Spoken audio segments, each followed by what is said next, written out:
जय हो दशा महारानी की जय। छठे दिन की कहानी। एक दिन एक घर में कोई देवरानी जेठानी, उनके कई संतान नहीं थी। मेहनत मजदूरी कर कर पेट पालते थे। धर्म नीति धर्म व्रत पूजा कुछ भी नहीं करते थे। एक दिन दोनों ने सवेरे सवेरे गांव में आग लेने के लिए गए, परंतु किसी ने उन्हें आग नहीं दी। उस दिन गांव भर में दशा माता की पूजा थी। दोनों ने खाली हाथ घर आकर एक दूसरे से कहा कि आज आज आज तो गांव भर में दशा माता की पूजा है, कोई भी आग नहीं देते हैं। क्योंकि क्या किया जाए। आखिर जेठानी बोली कि कुछ हानि नहीं है, आज आप अपन लोग भी व्रत कर सकते हैं। शाम में जब आग मिलेंगी तब रसोई बनाएंगे और भोजन करेंगे। संध्या के समय जेठानी अपने एक पड़ोसन के घर गई। घर जाके आग ले आई। तब पड़ोसन ने स्वागत पूर्वक बिठाकर जेठानी ने पूछा कि दशा रानी की पूजा करने से क्या होता है। उसने जवाब दिया जिस बात की इच्छा कर गांठ लिया जाए वह सब इच्छाएं पूर्ण होती है। जेठानी बोली कि बहन, अब की बार जब गांठ पड़े तब आप मुझे बताना, मैं भी लागू पूजा करूंगी। जेठानी आग लेकर पड़ोसन के घर से बाहर निकली थी ही कि वह एक गाय चरैया आते हुए दिखाई दिया। ग्वाल के पीछे आ रहे, गाय भी उसके पीछे पीछे आ रही थी। कंधे पर एक बछड़ा था, एक गाय उसे चाट रही थी। उसे देख उसके पीछे पीछे आ रही थी। पड़ोसन ने पूछा कि भाई, तुम्हारी गाय पहली बार ब्याई है या दूसरी तीसरी बार? उसने कहा कि पहली बार ब्याई है। पुनः स्त्री ने पूछा कि बछड़ा है या बछड़ी? तब ग्वाले ने जवाब दिया बछड़ा है। तब जेठानी ने कहा कि लो, अब मैं घर जाकर दशा माता की गांठ लेती हूँ। 9 दिन तक कथा कहानी को सुनूंगी। 10वें दिन सिर से स्नान कर पूजा करूंगी। दशा रानी चाहेंगी तो 10 दिन के भीतर तुम्हारे मनोकामना पूर्ण हो जाएंगी। तब उसने अपने घर जाकर देवरानी को भी यह बात बताई। तब निदान दोनों ने दशा रानी की गांठ ली और दशा रानी का ध्यान कर स्मरण करते हुए वह मनौती मांगी कि हमारे संतान पैदा होंगी तब हम हमारे सुहागनों को नूतेंगे, सब कुछ कर देंगे। सब कुछ करेंगे। दशा रानी ने गांठ ली, पूजा की। दशा रानी की गांठ ली, पूजा की। पहले देवरानी जेठानी दोनों ही गर्भवती हो गई। 9 दिन के बाद उन दोनों के गर्भ से सुंदर से बालक का जन्म हुआ।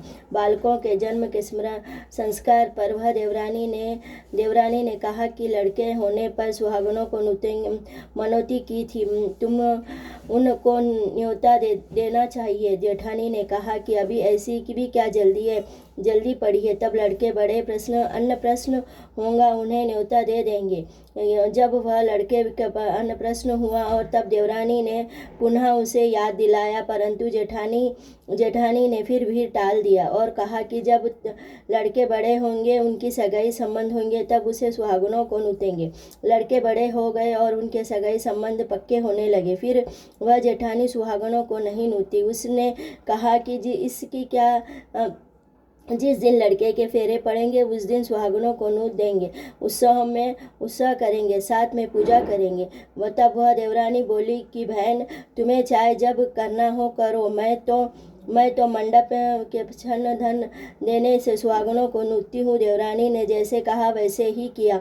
उसने मंडप के दिन ही सुहागनों को नूता और परंतु जेठानी ने परवाह ना की। मंडप में के बाद वह मात्र पूजा करने लगे और बारात सज धज कर दूल्हा बारात निकलने लगी। जिस लड़के की माँ ने मंडप में सुहागनों को नूता था उसका विवाह तो बड़े धूमधाम से हो गया, परंतु जिसकी माँ ने सुहागनों को नहीं नूता था उसके ठीक फेरे के समय दशा माता बीच मंडप में बच्चे का हरण कर लिया और दूल्हा एकदम गायब हो गया। देखते देखते वर कन्या सब पक्ष वाले हाहाकार मचाने लगे। इस बात बारात खाली हाथ घर वापस आ गई।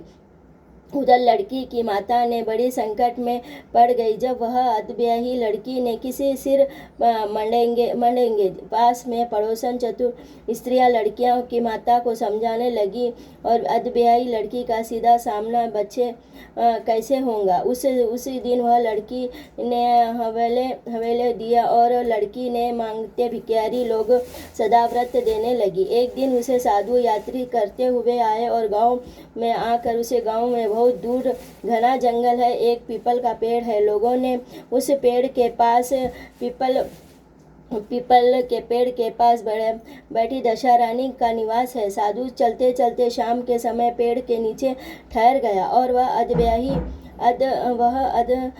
हुए जब बीती अंधेरा हुआ तब वह समय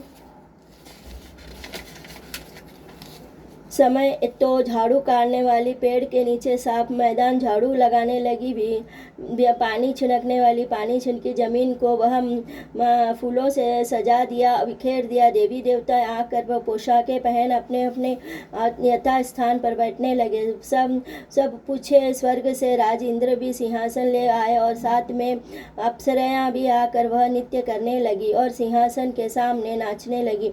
उस समय दशा रानी भी अधब्याही लड़के को गोद में लेकर पीपल के पेड़ से उतरी और इंद्र के साथ स्वर्ग जैसे सुहाग आई और उसने वह कटोरा दूध का पिया। लड़के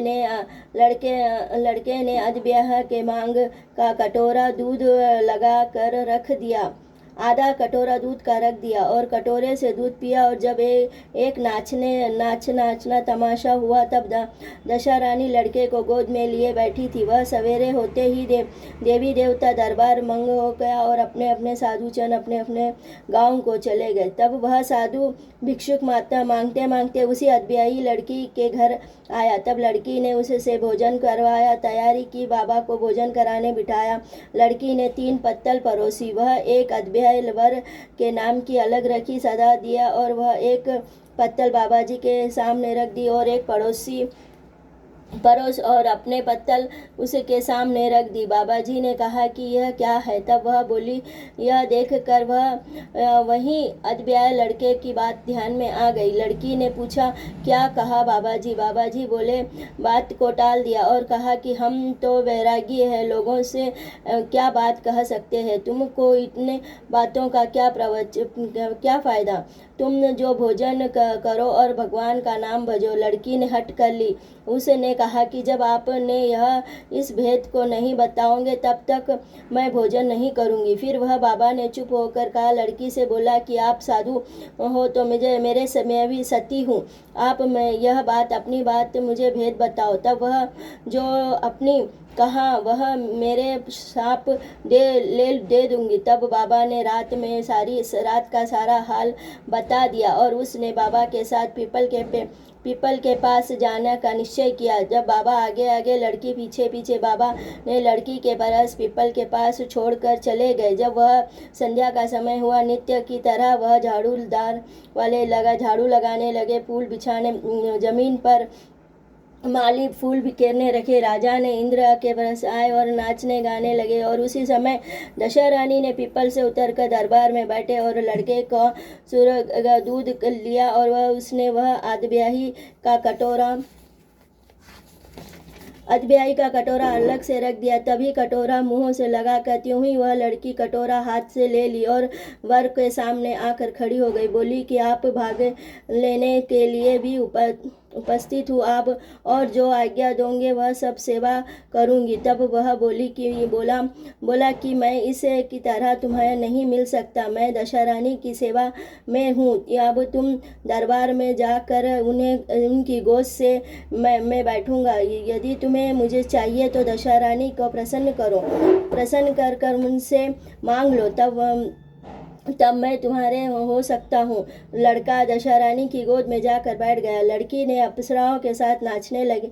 जब सवेरा हुआ तब दशा रानी ने कहा, यह नए नाचने वाली लड़की बहुत ही अच्छा नाची है। वह बोलने लगी, उनको कहो कि मेरे तुमसे प्रसन्न हूँ, क्या मांगती हो जो कुछ मांगो। लड़की ने कहा, दशा रानी वचन देते हो जो मैं मांगूंगी वो मुझे दोगे। तब वह दौड़कर अपने पति को पकड़ लिया और कहा कि मुझे यह चाहिए। दशा रानी ने कहा, तुम्हें मांगा तो भी बहुत प्रसन्न, परंतु मैं वचन पक्की हूँ, जो इसके कारण यह वर तुम्हें नहीं दे सकती।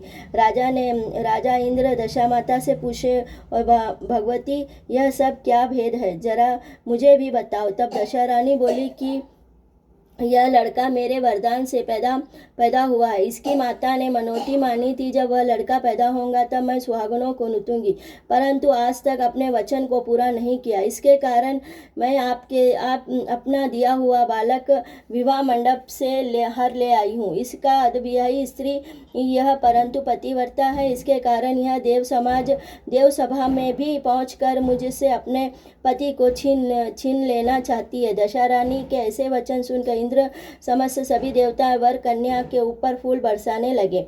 तब एक दिन साधु बाबा आया और कहा कि साधु बाबा, उसके पीछे दूल्हा और वह उसके पीछे लड़के, वह सब इस प्रकार तीनों गांव में आकर खड़े हो गए। जब गांव वालों ने समीप पहुंचे, तब लोगों ने लड़की के पिता के खबर पहुंचा कि तुम्हारी लड़की तो दूल्हे के साथ वापस घर आ रही है।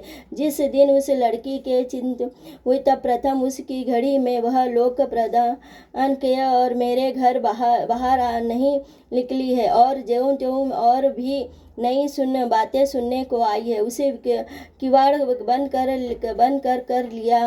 लिया। उसने समय लड़की ने बाबा के साथ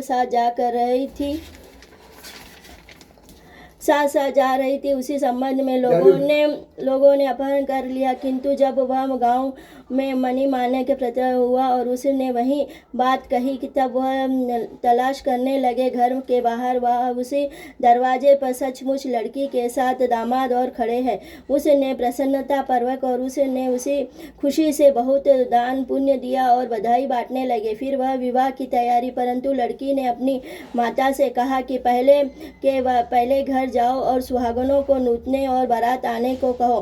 तब वह लड़की की माँ बाप ने लड़के के घर खबर पहुंचा दी और सुहागनों को नूतने की बारात चलेंगी, धूमधाम से विवाह होगा। वही दोनों ने अपने घर गए और फिर से लड़के की माता ने सुहागनों को नूता। उसी समय विवाह भवर में दिन वर और कन्या सुहागनों को नूतने से आंचल भरे, और दशा रानी जैसे सती का सत्य फेरा, वैसे कथा श्रद्धा भक्ति भाव से करने वाले सभी का कल्याण करो। बोलो दशा महारानी की जय।